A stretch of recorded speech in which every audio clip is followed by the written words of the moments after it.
Готовим корейский мясной соус.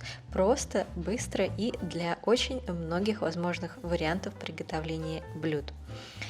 И потребуется нам для этого обычная кастрюля или сковорода и всего лишь несколько ингредиентов, а именно соевый соус, сахар белый или коричневый, это не важно, и мясной фарш. Причем использовать можно как свиной, так и говяжий, так и куриный фарш, какой вам больше нравится. И потребуется нам также какая-нибудь мерная посуда. Это может быть совершенно абсолютно любой стакан или пиала. Здесь важно, чтобы вы соблюдали пропорцию. То есть берете какой-то стакан и этим стаканом пользуетесь для каждого ингредиента, чтобы его отмерить. Итак, мясной фарш нам нужен будет в объеме 3 стаканов. Закладываем в ту форму, в которой собираемся это варить, и можно немного его руками, так сказать, размять, если он слипся кусками, когда вы закладывали его в стакан. Затем добавляем соевый соус 6 стаканов. Это вообще такая основная пропорция, но если вы хотите сделать, допустим, соус погуще, то достаточно будет всего лишь 3 стакана, то есть пропорция 3 на 3, имеется в виду фарш, соевый соус, тоже подойдет. Если, допустим, у вас не очень много соевого соуса, или, как я уже говорила, вы хотите сделать соус погуще, то есть чтобы там мяса было больше. Если соус пожиже, то тогда 3 к 6, фарш 3 и соевый соус 6.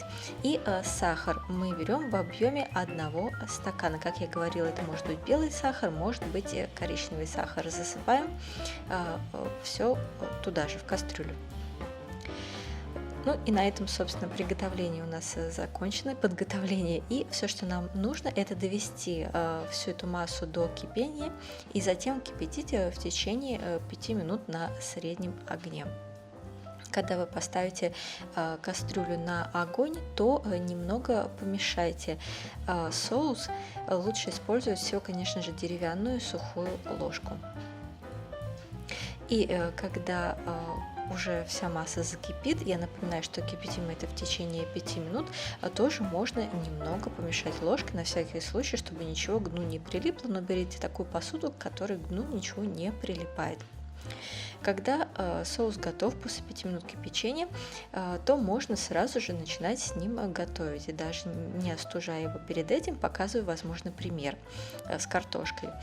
Растительное масло 2 столовые ложки, 1 большой картофель, нарезанный относительно тонко, чтобы просто быстрее можно было это приготовить, потому что этот соус удобен именно для того, когда нужно что-то по-быстрому приготовить.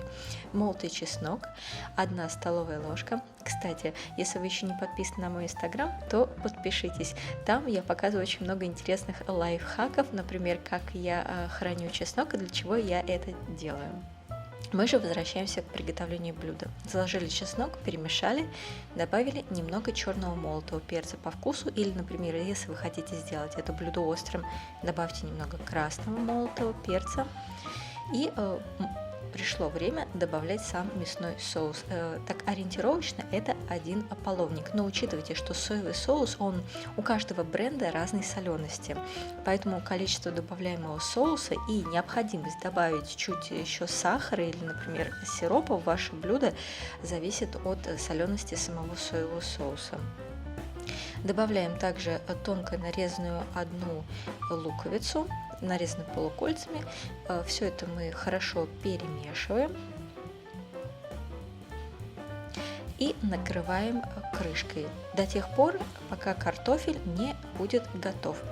Как проверить готовность картофеля? Вы можете проткнуть его ножом или вилкой, или, например, палочкой для еды. Если картофель свободно протыкается, то, собственно говоря, он уже готов. И единственное, что нам остается, это добавить кунжутное масло, 1 столовую ложку. Все это хорошо перемешать и добавить также кунжутные семена, 2 щепотки, это обжаренные кунжутные семена. И после этого еще раз все хорошо перемешиваем, выключаем огонь, и блюдо наше готово. Но это не основное блюдо, кстати, это одна из вариантов корейских закусок. Когда у нас соус остынет, мы должны будем залить его в контейнер. Контейнер для хранения может быть пластиковый или стеклянный, это не принципиально. И когда соус остынет, я повторю, мы заливаем его в контейнер для хранения. Он может быть еще теплым, тогда нужно будет дать ему остыть перед тем, как ставить в холодильник. Как я и говорила, этот соус очень удобен в использовании. Можно приготовить очень много разных блюд очень быстро. Это может быть не картофель, вы можете использовать любые овощи, например, приготовить с этим соусом. И этот мясной соус у нас храним мы его в холодильнике, хранить можно достаточно долго, 1 месяц и даже более. Все зависит от того, насколько соленым у вас это получилось. Чем соленее, тем дольше можно хранить. Здесь приведен способ приготовления и ингредиенты еще раз. Надеюсь, вам понравилось. Лайкайте, подписывайтесь. Приятного вам аппетита!